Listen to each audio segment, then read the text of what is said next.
Hey everyone, so this video is all about clarifying the transition of Chaturanga, upward facing dog, downward facing dog, and also offering up some options because this is a very strong transition that often is practiced multiple times in a Vinyasa practice. Actually, this transition is referred to as a Vinyasa often, and that's not 100% accurate because Vinyasa actually means in Sanskrit to place in a special way. So I guess you could argue that these poses are placed in a special way, but the word Vinyasa does not translate to a sort of compartmentalized way of saying Chaturanga, upward dog, downward dog, if that makes sense. So it's a very common transition, it's a very strong transition, and so I find that it's this aspect of a Vinyasa practice that leads to injury or can straight up turn people off from the practice of Vinyasa. And Vinyasa is such a beautiful art form of connecting poses and using the breath and the focus and the body and the mind to really have a great experience. So I hope that this video gives you options, that you feel empowered after watching this video so that you can make different choices in your practice that will make your practice more enjoyable, but more importantly, more sustainable. And that's really what yoga should be doing, is sustaining us, giving us life and health and longevity. So, without further ado, I'm gonna do like the full transition through the framework of a Surya Namaskar A. Of course, this would be used in a Surya Namaskar B. It would be used in between sides of a Vinyasa flow, all that stuff. So I'll do it in the framework of an A, and then I'll just go through all these different options that you can use for your own personal practice. So the clean classic version would be to start at the top of your mat, big toes touching, heels slightly apart. You turn the shoulders slightly open so the palms face forward, standing grounded yet tall like a majestic mountain. As you inhale, you reach your arms up, look up, palms can touch. As you exhale, hands through the heart, forward fold. I like to bend my knees here. Inhale, lengthen fingertips to the floor or hands to shins if you need a bit more space. Exhale, plant your hands, lower all the way down into your Chaturanga, keeping your shoulders above or even with the elbows, never below. Keep looking forward. Press down into the hands, roll the heart open into upward facing dog. My tops of feet are on the floor, my thighs are lifted, my gaze is slightly lifted. That's the inhale. Then you would exhale up and back, downward facing dog. Typically 3 to 5 breaths here, at least in my classes. Then when it's time to prepare, I like to inhale, lift my heels, look forward.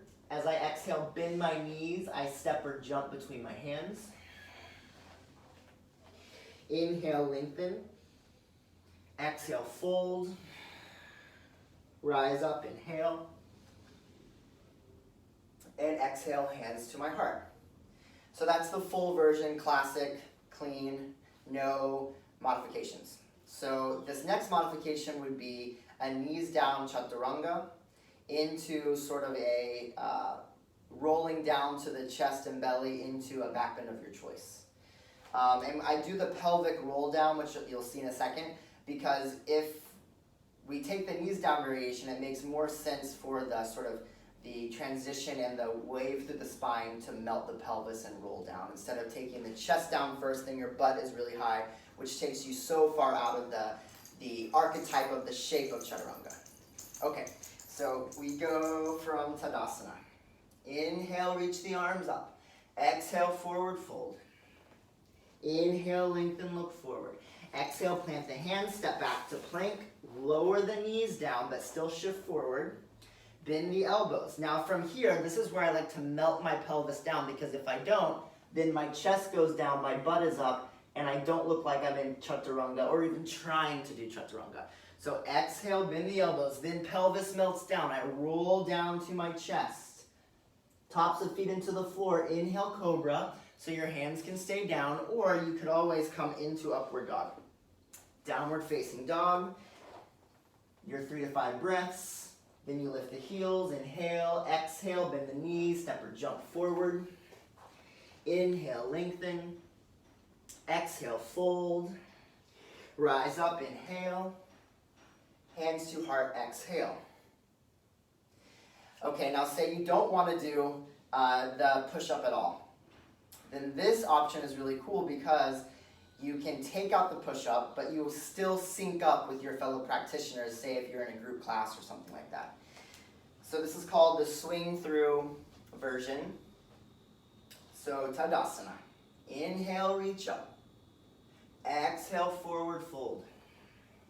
Inhale, lengthen, look forward. Exhale, plant your hands, step back into downward facing dog. Inhale, forward plank, drop the hips, lift the heart, upward facing dog. And exhale, downward facing dog. So if you were in a group class, everyone would be going into the upward dog and the downward dog at the same time, which is pretty cool. Then you travel forward, lengthen, and fold. Rising up and down. Another option, if you don't want to do the back bend, is to just step back into downward facing dog and wait until the cycle finishes. So that would look like inhale, exhale, fold, inhale, lengthen, exhale, downward dog. Your fellow practitioners are chaturangaing as you go into your downward dog. Then on your inhale, they're doing their upward dog. And then on the next exhale, they're meeting you right here in downward dog. And then you would spin your 3 to 5 breaths, whatever, traveling forward, stepping or jumping, folding in, rising up, and hands to heart. All right, say you're in a place where spending a lot of time on your hands or in downward dog is bothersome for your wrists or your hands. There are other things that, if it was a more therapeutic or like a more workshop-y private class, I could see what else is going on. But if you just are having a day where you don't want to put the weight on the wrists or hands, then all you do are sun stretches. And sun stretches can be done at your own timing, your own pace, and you just keep on moving. You can take breaks if you want. You could stand in Tadasana while everyone makes their way back up to the top of the mat to start a new round, or you can just keep going. So this is big toes touch, heels slightly apart, Tadasana. You inhale, reach up. Exhale, forward fold. Inhale, lengthen, look forward. Exhale, forward fold. And then you rise back up. Inhale. And exhale. And then you would go again.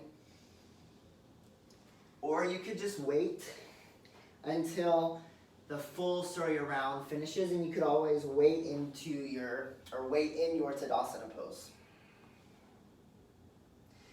And then the last thing I want to offer up is just one quick use of props that I really like. And you need 2 blocks for this. So what I like to do, I take 2 blocks, top of the mat, like so. This will give you a good boundary, so it'll tell you if you're going too deep in your shoulders in your Chaturanga. So this can really help to refine. And the more you repeat this, the more you clock it, the more your transition becomes refined. So Tadasana. You inhale, reach up. Exhale, forward fold. Your hands should line up right behind the block. Middle finger in the middle of the block. Inhale, lengthen. Exhale, plant your hand right behind the block. Step back. Keep looking forward. And then bend the elbows until the shoulders meet the block. And it's actually kind of, well, remotely restorative. So I'm pressing through my feet. I'm looking forward.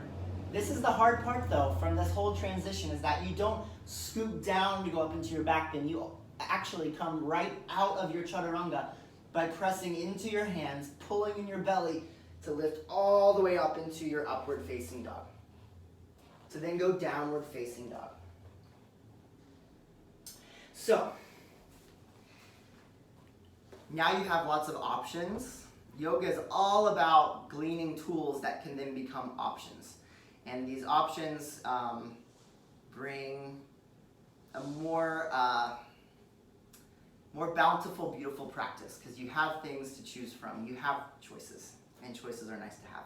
So thank you so much. I really hope this helped, and I'll see you on the mat.